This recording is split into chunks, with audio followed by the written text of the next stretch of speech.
मुल्क की इकॉनमी की कंडीशन आपके सामने है। तो पहली बात तो ये है कि करके दिखा चुके हैं पहले। उसमें हमने देखा कि बहुत से मुश्किल फैसले लिए गए। उसके बाद जो महंगाई की लहर आई और ये हुकूमत आई तो आपने देखा कि महंगाई 2 गुना से 3 गुना बढ़ गई। कभी वो अदालत की तरफ चले जाते हैं, कभी गवर्नर की तरफ चले जाते हैं, कभी ईसीपी की तरफ चले जाते हैं। मेरी जाती राय ये कि वहां तक बात पहुंचेगी नहीं, उससे पहले आपको इलेक्शन की तारीख मिल जाए।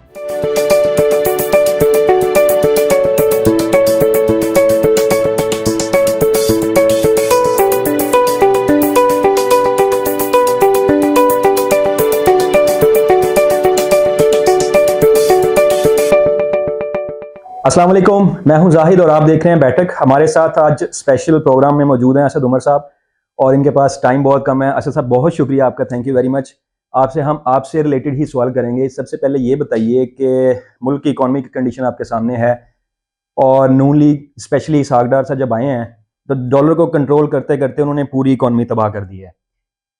पीटीआई जब पावर में आएगी, आपके पास कौन सा ऐसा प्लान है कि जो इस इकोनॉमिक कंडीशन से मुल्क को उठा के दोबारा पटरी पे डालेंगे?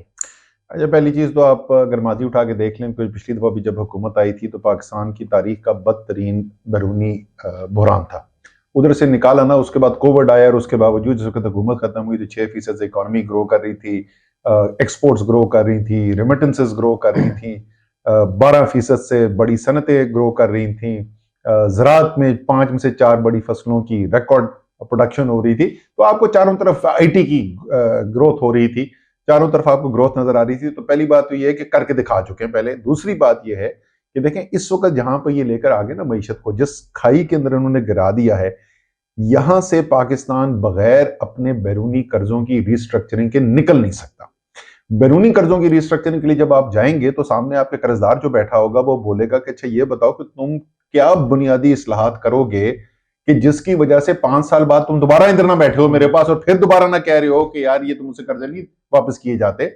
वो सिर्फ वो हुकूमत कर सकती है जो अवाम का मैंडेट लेके आई हो, जिसके आगे 4-5 साल हो, क्योंकि बुनियादी इस्लाहात करने में भी टाइम लगता है और उनके फवायद आने में उससे भी ज्यादा टाइम लगता है।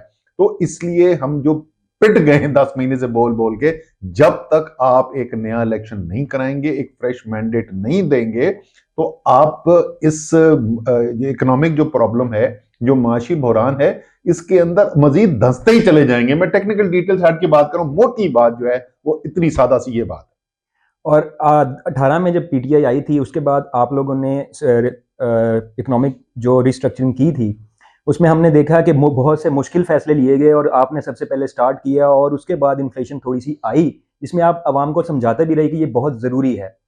अब जब दोबारा ऐसे फैसले, मुश्किल फैसले करने पड़ेंगे तो आवाम को उस इन्फ्लेशन से और उस जो वो पिसा हुआ तबका है उसको आप कैसे बचाएंगे? देखिए, जो पहला जो हमारा साल था ना, आप उठा के डेटा उठा के देख लें तो आपको नजर ये आएगा कि हमने उस बहरान से निकाला पहले साल के अंदर, और अफराते ज़र जो है वो 10% से भी कम थी।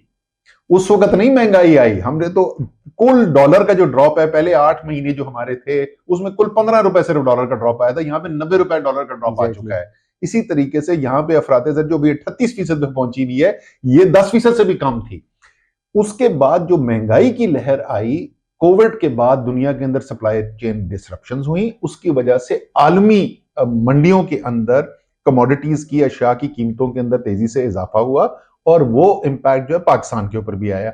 वहां पे इमरान खान ने यह फैसला किया कि हम अपनी अवाम पे पूरा बोझ नहीं डाल सकते और उनको बचाने के लिए उन्होंने जो डाइवर्ट किए रिसोर्सेज, दूसरी जो कम अर्जेंसी की जो चीज थी, अखराजात थे, उनको रोके पैसा डाइवर्ट किया ताकि पेट्रोल की कीमतों को, बिजली की कीमतों को कम रखा जा सके। तो इसलिए आपको नजर आ रहा था बहरान आ चुका था, उसके बावजूद आपको अफराते ज़र जो है वो नजर आ रही थी एक एलिवेटेड लेवल के ऊपर।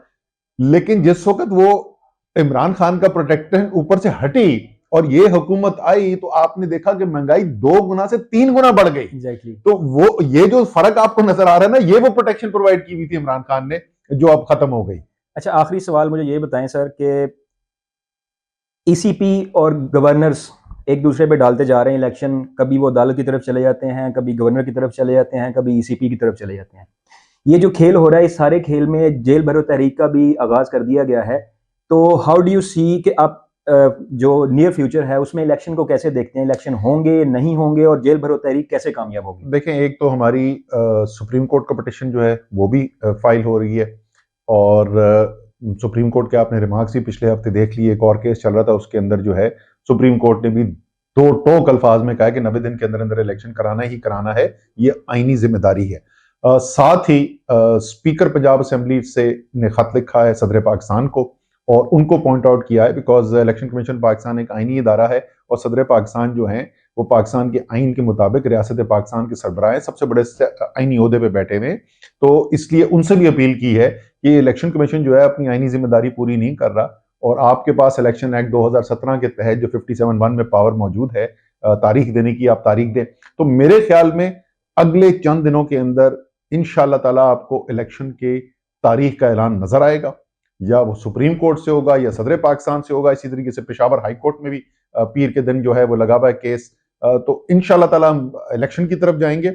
जेल भरो तहरीक का मकसद सिर्फ ये है कि अगर पाकिस्तान के आइन को तोड़ा जा रहा है, पाकिस्तान के 22 करोड़ अवाम की आजादी को खत्म किया जा रहा है, आपने उनकी आजादी खत्म कर दी ना, उनके हुकूक की खत्म कर दी, अगर आइन खत्म हो गया तो फिर हम अपनी जाती जो आजादी है उसको गिव अप करने के लिए तैयार हैं, उसको हम छोड़ने के लिए तैयार हैं 22 करोड़ की आजादी के लिए। मेरी जाती राय ये कि वहां तक बात पहुंचेगी नहीं, उससे पहले आपको इलेक्शन की तारीख मिल जाएगी। बहुत शुक्रिया sir, thank you very much.